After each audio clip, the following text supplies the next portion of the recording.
ससुराल आकर बिगड़ गई है। रचना की शादी को कई साल हो गए थे। सब बढ़िया था।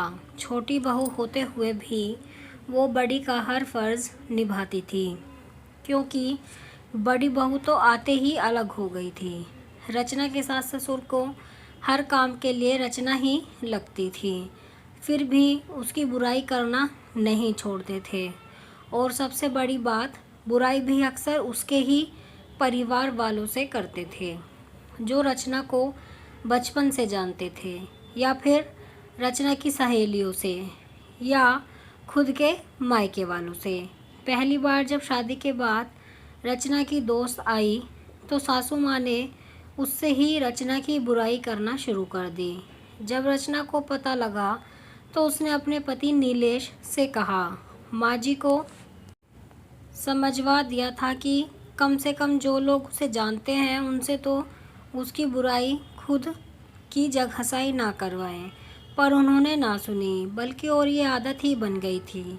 आजकल तो अक्सर ये कहती कि रचना तुम पहले ये काम अच्छा करती थी और अब नहीं करती हो, फिर भले ही वो कोई भी काम हो।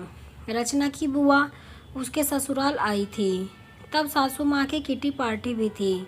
वो बुआ को भी साथ ले गई और आदत ना सबके सामने ही रचना की बुराई करने लगी।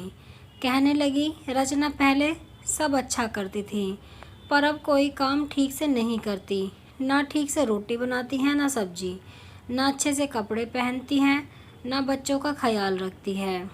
वो और कुछ बोलती से पहले ही रचना की बुआ बोल पड़ी, लगता है ससुराल आकर बिगड़ गई है, क्योंकि हमारे घर की तो वो बड़ी बेटी हैं और सारा घर और ऑफिस दोनों अच्छे से संभालती थी और बड़ों से लेकर बच्चों तक सभी का ध्यान भी रखती थी।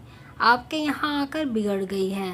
ऐसा कीजिए, महीने 2 महीने जमाई साँ के साथ उसे मायके भेज दीजिए, हम सुधार कर भेज देंगे।